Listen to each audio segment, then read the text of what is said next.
សម្រាប់បងប្អូនណាដែលខ្លះដែលបានអនុញ្ញាតឲ្យគេដាក់ស្លាកនៅលើទំព័រ Facebook របស់យើងបងប្អូនពេលគេផុសលក់អីវ៉ាន់ពេលគេផុសអីផ្សេងគេដាក់គេហៅ tag មកលើយើងហ្នឹងហើយគេដាក់ស្លាកមកលើយើងបងប្អូនអញ្ចឹងគេពេលគេផុសម្ដងគេដាក់ស្លាកលើយើងគេចុចយកឈ្មោះយើងដល់ពេលអញ្ចឹងវាធ្វើឲ្យមុខ Facebook យើងទំព័រ Facebook យើងនឹងណែនដោយសារអ្នកផ្សេងខ្លួនឯងបានផុសទេតែបាក់អ្នកផ្សេងគេមកផុសលើ Facebook យើងច្រើនហើយនឹងឆ្លើយតប comment បងដែលគាត់សួរមកខ្ញុំដែរគាត់ថាចង់បិទគេដាក់ស្លាកគេ tag ហ្នឹងដែលធ្វើឲ្យមុខ Facebook គាត់ញ៉ៃហើយជួនកាលអ្នកលក់អនឡាញអ្នកលក់អីវ៉ាន់ហ្នឹងគាត់tag មកអញ្ចឹងចូលយើងហ្នឹងអញ្ចឹងយើងត្រូវកំណត់បិទឬបើកនៅលើបងប្អូនហ្នឹងហើយខ្ញុំនាំបងប្អូនបិទបើកតែម្ដងហើយឬមួយបងប្អូនបើកទុកទៅហើយបងប្អូនគាត់ទៅចុចបើកការពិនិត្យមើលទៅហ្នឹងហើយពេលគាត់ផុស tag មកបើសិនវីដេអូហ្នឹង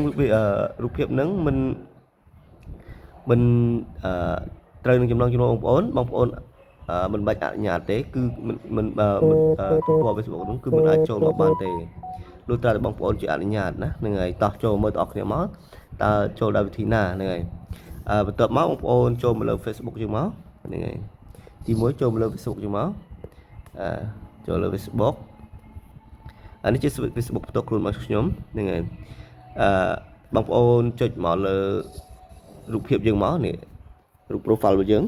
ហ្នឹងហើយចុចចូលលើនឹងមកអូខេប៉ះលើនឹងមួយបងប្អូនអូសខាងលើមកហ្នឹងហើយមិនបាច់អូសក៏បានដែរបងប្អូនចុចមកលើរូបកងចក្រនេះមកនេះចុចលើរូបកងចក្រនឹងមកអូខេប៉ះលើនឹងមួយហើយអូសខាងលើទៀតបងប្អូនអូសមករកពាក្យនេះមួយនេះគេថាកម្រងព័ត៌មាននឹងការដាក់ស្លាកនេះណានេះកម្រងព័ត៌មាននឹងការដាក់ស្លាកបងប្អូនត្រូវមើលមួយនេះតាមហ្នឹងចុចចូលមកនេះវានឹងម្ដងកន្លែងនេះបងប្អូនអូសខាងលើមកអូសខាងលើមកនេះបងប្អូនមើលការកំណត់នេះគេថាអនុញ្ញាតឲ្យនរណាម្នាក់ដាក់ស្លាកលើយើងគឺពេលគាត់ផុសមកគាត់ចុចទៅឈ្មោះយើងនឹងចូលនៅលើ profile យើងដែរនឹងផុសបាននៅលើ profile យើងដែរណាបងប្អូនហ្នឹងហើយបើសិនជាបងប្អូនមិនអនុញ្ញាតបងប្អូនគាត់ចុចបិទអញ្ចេះគាត់អត់អាច tag យើងបានទេគាត់អាចដាក់ស្លាកលើយើងបានទេហើយបងប្អូនដែលគាត់សួរមកហ្នឹងគាត់អត់ញញ៉ៃទេតែទំព័រ Facebook គាត់គឺមានតែគាត់ទេមានតែរូបគាត់ទេអត់មានរូបអ្នកណាមកញញ៉ៃទេ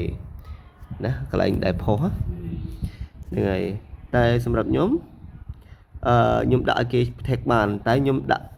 បើកកន្លែងត្រួតពិនិត្យណាហ្នឹងហើយពេលគេផុសមកបើคลิปវីដេអូហ្នឹងឬមួយរូបភាពហ្នឹងខ្ញុំអត់ចំណងចំណូលចិត្តខ្ញុំអត់អនុញ្ញាតទេហ្នឹងហើយដល់អញ្ចឹងខ្ញុំចុចបើកកន្លែងនេះចុចបើកកន្លែងនេះមួយពេលគាត់ផុសមកវានឹងជូនដំណឹងមកខ្ញុំសិនថានេះម្នាក់នេះបានដាក់ស្លាកលើយើងតែយើងអនុញ្ញាតឬអត់បើយើងមិនអនុញ្ញាតយើងគាត់ចុចអត់អនុញ្ញាតវានឹងដាច់ទៅដោយខ្លួនឯងអញ្ចឹងហើយខាងលើនេះគេឲ្យយើងត្រួតពិនិត្យណាបងប្អូនចុចបើកមកពេលមានអ្នកផុសពុបវានឹងបង្ហាញយើងនៅលើ Facebook របស់យើងហើយថាយើងគួរអនុញ្ញាតផុសនេះអត់ហ្នឹងហើយតើគួរអនុញ្ញាតផុសនឹងអត់បើអត់អនុញ្ញាតបងប្អូនគាត់ជិះមិនអនុញ្ញាតទៅផុសនឹងមិនអាចចូលមកលើ profile របស់យើងបានទេកន្លែងហ្នឹងបងប្អូននៅសាកមើលទាំងអស់គ្នា